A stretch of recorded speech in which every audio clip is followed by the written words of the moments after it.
This podcast is brought to you by the Washington State Department of Health. When we think about the COVID-19 vaccine hesitancy in the Black community, let's remember, it didn't happen by chance. It's justified in history. But the will to change the narrative is strong today, and our people are lending their voices to the conversation. We're sharing our stories and the reasons that made us choose the vaccine so we can lead the way for others to make a well-informed choice too. To hear our stories, visit hereforuswa.org. Wenatchee is gorgeous in the spring with its lush green rolling hills, abundant wildflowers everywhere, and the views of the Columbia River. The local food scene offers an abundant selection of authentic international cuisines featuring the unique farm-fresh ingredients of the region. Wenatchee is also home to award-winning wines, handcrafted hard ciders, and a talented handful of local brewers producing fine craft beers. Visit Wenatchee, the heart of Washington State.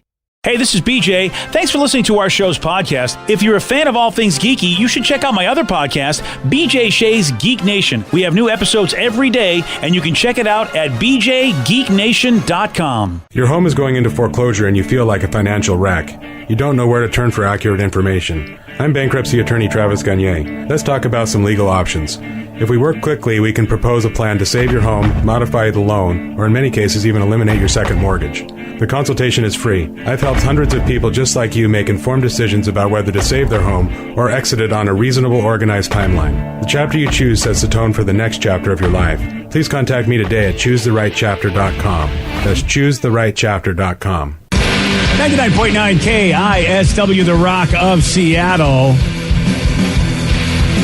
Well, I almost woke up in a bad mood this morning. I almost woke. I mean, I did a little research and I feel a little better because what I woke up to was this headline that said that a 1984 Spider-Man comic book sold at an auction for a record $3.36 million. That was what I read, and I was like, 1984 Spider-Man comic book. I got rid of a bunch of my 1980s comics. Oh no! And I had traveled all over. I kept them with me for so many moves, and then finally here in Seattle, I was like, you know what? These are not worth anything. I keep checking on them, so I just said I gotta get rid of these. Just get whatever a comic shop will give me. Dude, I saw the story and I instantly thought of you. I was just like, was this one of the comics that maybe like I remember you sharing stories of like your mom getting rid of some of your old stuff. And I was like, I didn't realize the year, but then when I saw the year, I was like, oh, I still wonder, could this be a comic that BJ had?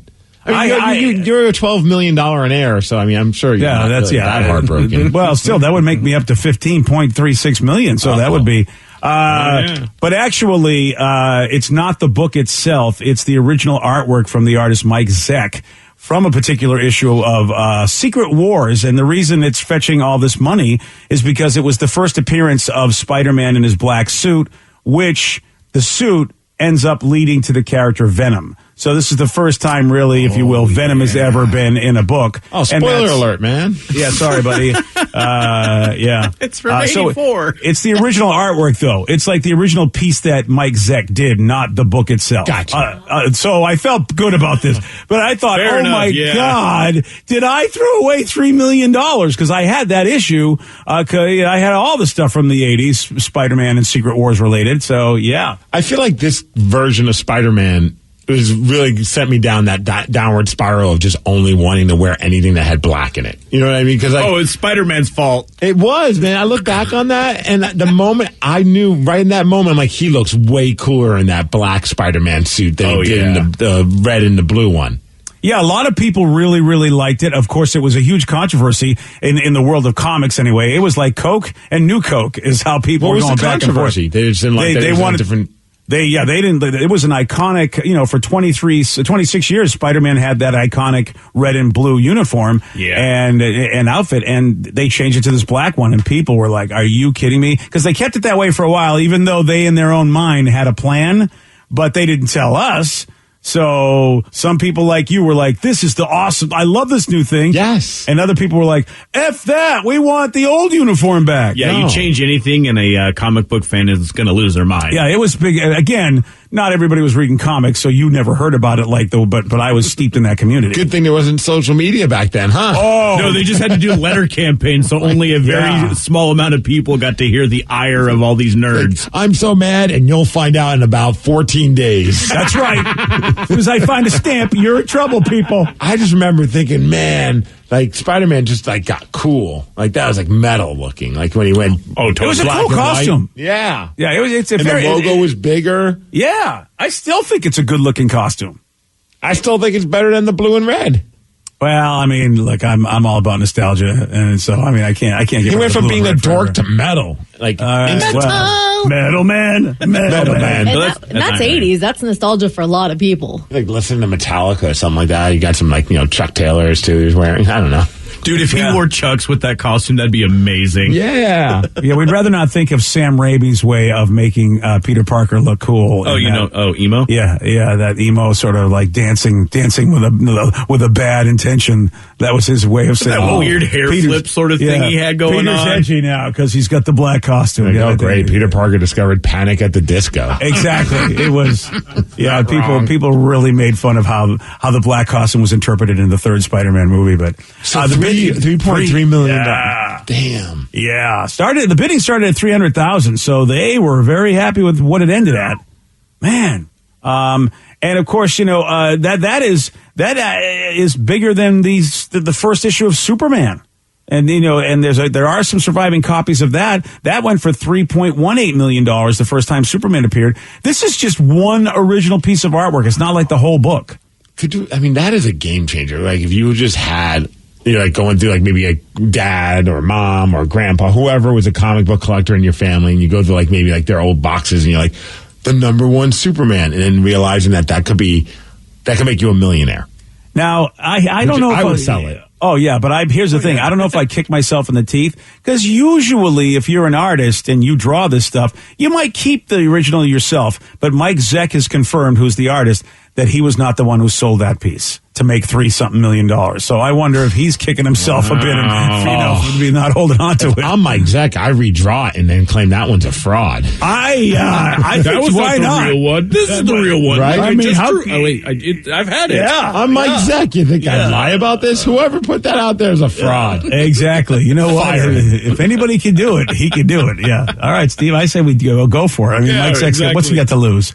Wow, man! So that's a big dough for that Spider-Man first appearance of the Black Venom outfit. Do you think? Well, okay, like let's just say you have this first ever Superman. What's the point where you're willing to sell it? Is it when it's over $1 million? Or do you like hold on to it, hoping that maybe by next year it'll be $5 million? It's like playing the stocks, but with comics. It's tough because you could take that money and put it actually into like a stock market account, and it will generate a good amount of money for you every year. So it's tough. Like, will comics appreciate as much as the stock market can appreciate? That's a tough call, Steve. Yeah, I think I would go over $2 million. That's when I'd be like, you know what, I'm cool with selling it. Because after all the taxes and crap, you still have at least $1 million something. Oh, I see. Oh, yeah. It makes sense, too. Yeah. I don't know, though, because if you convert it into other accounts, I don't know if you save on taxes or not. I don't know how the rich people make it happen. Could you imagine, though, like buying like a mansion and they're like, how did you pay for this? Oh, Spider-Man. Yeah. That's why you want the giant Spider-Man logo right when you first walk in. Right? Oh, yes. I totally would do that. Yeah, have like a chandelier or something that just has like Spider-Man. My front lawn would be the shape of the Spider-Man logo. I had a friend that almost made a flex like that, but still it was a cool flex because he drove up in a nice new car. And I'm like, oh, dude, what's that all about? He goes, Pokemon cards. He sold all his Pokemon cards and got himself a new car. Oh, so man. It's like, okay, it's not a house flex, but it was pretty cool. I did get a good chunk of my down payment for my house by selling Magic cards. There we go. Look at this. Yeah. Well, during the Mixing Pro, that's crazy because I have a story about somebody who thought they would make a ton of money on Pokemon cards, but they were absolutely wrong. No, I heard about that one. I really, somebody actually found a way not to make money with Pokemon cards? Oh, yeah. Badly. This is, wow. Okay, I'm excited for this story. Couldn't That's happen to a exciting. nicer guy. Well, since you're talking about that, Steve's also going to talk about a former football player who's actually said that a lot of guys in the NFL are taking Viagra. Steve's going to tell you all about this. He's got the Mix Report for you at 6:20 on The Rock. BJ and Migs, mornings on The Rock, 99.9 KISW. 99.9 KISW, The Rock of Seattle. Well informed on the issues of the day? Not this guy. Live from the KISW News Center in downtown Seattle, this is the Migs Report. Well, thanks, you guys. And today's a day to annoy your pet. Well, at least it would be if I do this, because it's National Dress Up Your Pet Day. Yes! Oh, I'm not a big fan of getting dressed up. No, I never liked that. No?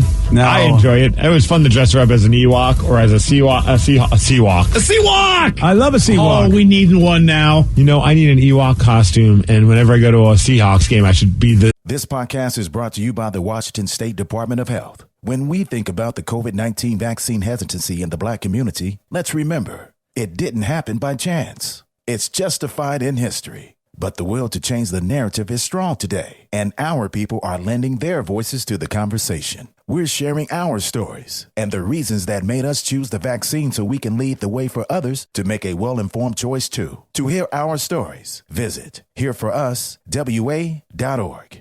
Wenatchee is gorgeous in the spring with its lush green rolling hills, abundant wildflowers everywhere, and the views of the Columbia River. The local food scene offers an abundant selection of authentic international cuisines featuring the unique farm-fresh ingredients of the region. Wenatchee is also home to award-winning wines, handcrafted hard ciders, and a talented handful of local brewers producing fine craft beers.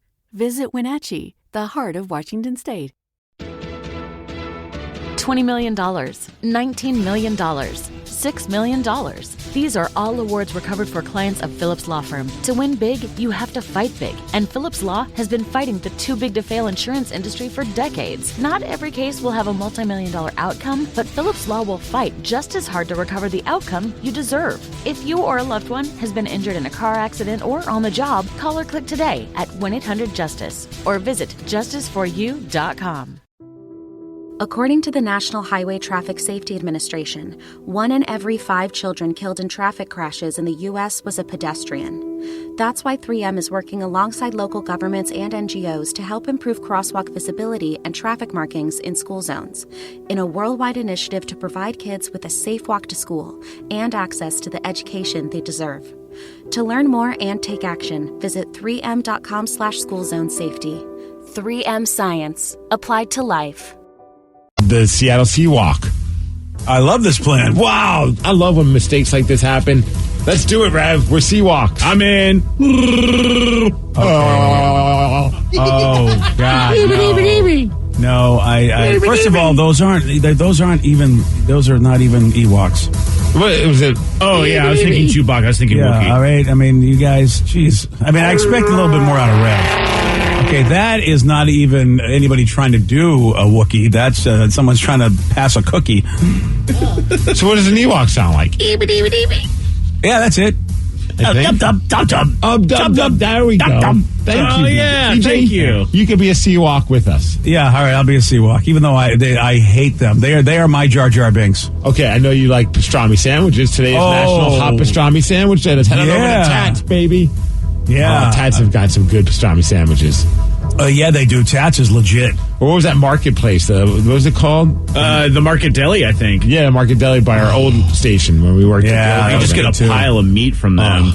Yeah, I miss Goldberg's, man. I think they had, I don't know if it was Man versus Food or somebody went over because they had like a sandwich you couldn't finish. It was at the old marketplace in Factoria, but they're not there anymor. So many good pastrami sandwiches. Oh, yeah.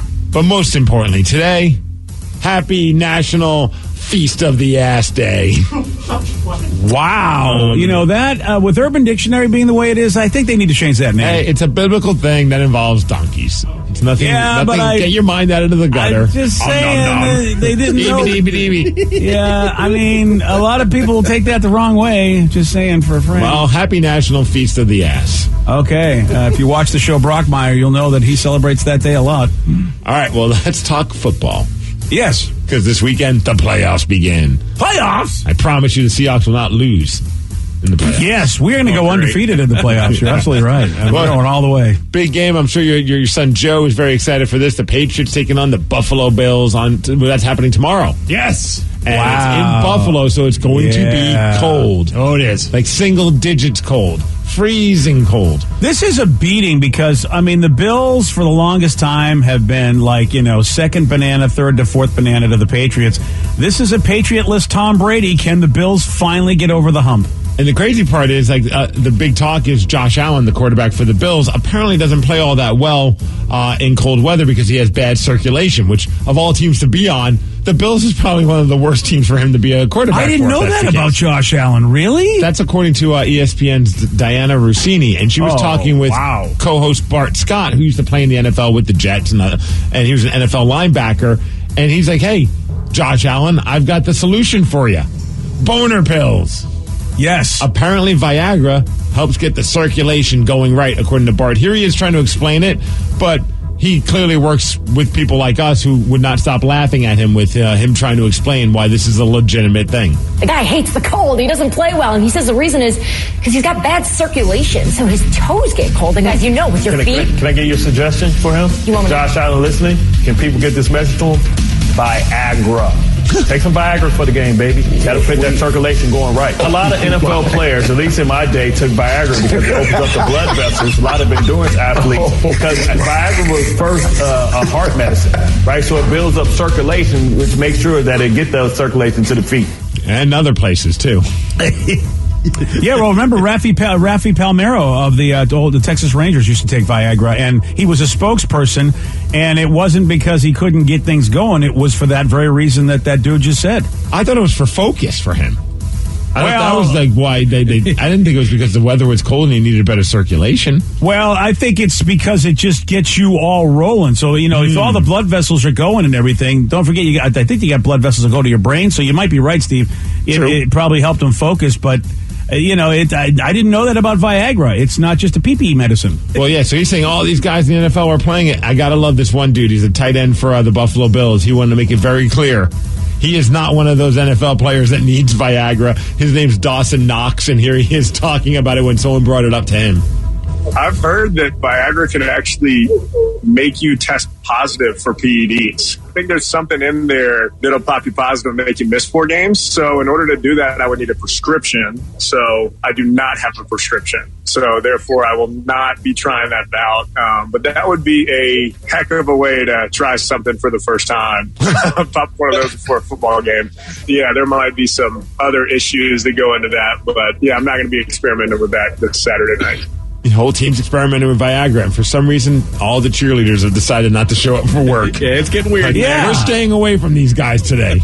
I wonder, if it was originally a heart medicine, man, I mean, that's a hard situation to deal with. I'm like, all right, I got to get my ticker good, but then I'm walking around, with Sammy the Stiffy. Sammy the Stiffy. Yeah. He was a great linebacker. Oh, yeah. Sammy the Stiffy was fantastic. So in the last break, we were talking about the Pokemon cards and how much money some people get for that. And I said, hey, I have a story about a guy who lost a lot of money because he thought he was making a lot of money with his Pokemon cards. And it's involving the man by the name of Logan Paul. You might know him. He's a YouTube star, a boxing legend. Oh, that idiot. Boxing legend. I think he's truly one of the greatest boxers he's of all time. He's the Paul brothers guy, right? Yeah, he's one of those celebrities on social media. Well, anyways, he made news a few months ago, or about a month ago, because he bought $3.5 million worth of Pokemon cards. Okay. And he said that they were never before opened first edition Pokemon cards. And so that's why he spent all that money on it. Well, a bunch of people were like, yeah, we're not thinking those are as valuable as he thinks they are. And I guess a bunch of Pokemon collector sites were questioning the authenticity of the cards that he got. And he said I have 6 sealed booster boxes. That's worth $3.5 million. Well, he just put out a video and he admitted they're not worth $3.5 million. I guess he went to Chicago to meet with the Baseball Card Exchange, which is a company that authenticated the boxes as real, and they opened them up, which is usually a no-no, and that's when they realized they're not Pokemon cards.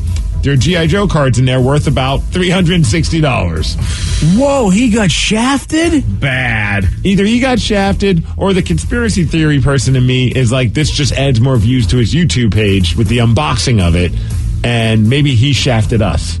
Wow. Which is a bad way to bring things up after the Viagra story. If he makes more than $3-something million on The View, Steve, or whatever he's doing in his life, then I guess, he shafted us and good on him. But that's a lot of money to get screwed on just for YouTube video, views, man. That's a lot of money to lose. Wow. Speaking of getting screwed on, yesterday we talked about Kodak Black, the rapper, and how he was at a hockey game, the Florida Panthers game, and some people thought he was getting busy in a suite with a girl that was, reaching down to check on the quality of the carpet as he was behind her. Yeah. Well, they have confirmed, they're like, look, there was no sex going on. There were a couple police officers that were in the suite. They even confirmed it, saying the two were not having sex. They were just dancing provocatively.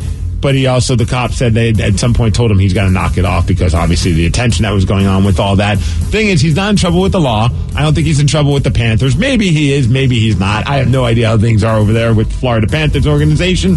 But he is in a little bit of trouble with his now ex-girlfriend. Oh, now ex-girlfriend. Because that was not his girlfriend at the time. Oh, boy. Twerking on him. Yeah. It was somebody else. Well, there you go. Good to know that could be an issue. She said, you speak on loyalty. You have no clue what it is. And then she said, that man, he'll literally blank anything. Oh, wow. Well, there's a lot of people like that, man. Well, maybe Kodak Black should swing on by a Seattle Kraken game and do something to help get the team going. Well, what happened? More bad news? Oh, my gosh. Yesterday, they played the St. Louis Blues. So, what was it? Against the Dallas Stars. They stunk in the first period, and then they got things going, but it was just too late. They weren't able to make things happen. Yesterday, they came out great. Team played awesome. They're up 1-0 after the first period. Chris Drieger is unstoppable in that. So good. He was playing great. He played great for the entire game, but in the third period, it just seems like that's what the St. Louis Blues do. They just wait till the end of the game, and then they just start scoring goals. They put 2 in the third period and ended up winning the game 2-1. Dude, at one point, the Kraken, it's at the end of the game. They're still buzzing. They're still trying because that's just what they do. They just keep messing with our hearts and our souls. But there's a penalty on the Blues, so now the Kraken are up 1 player, but it's at the end of the game, so they pull their goalie. So now they're up 6 players to 4 players. Wow. Against the Blues.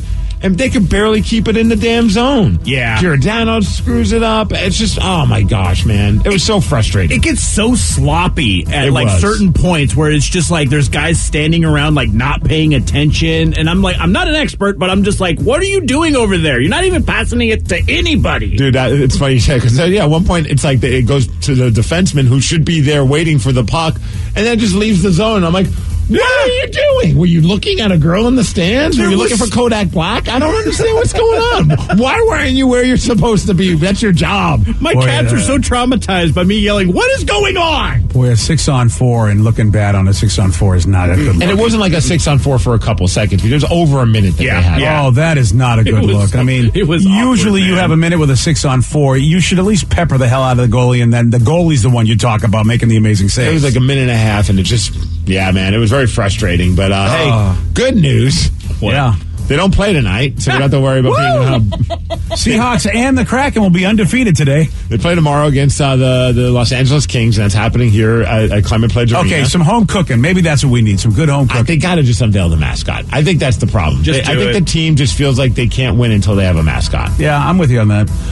But also, congratulations to Jordan Eberle. He's the first ever Kraken player to be named to the All-Star team. Of course, it's our first season, but that's pretty cool. He's going to be in the All-Star game on February 5th. Do you know how it works, Steve? Does it have to be somebody from every team? Yeah, I believe each team has a player. Okay, yeah, all right. So, yeah. But still great. Jordan's a great player, but, a good player. It's just, I was wondering if great season, 12 goals, 12 assists. He deserves to be in the All-Star game. All right, Mark Giordano might also make it if he can actually keep a puck in our offensive zone, and also if the fans vote him in. And then also, Matty Beniers, the number 2 overall pick, our first-round draft pick this year. Yeah? He's currently still playing in college, but he's just been named to the U.S. Olympic team.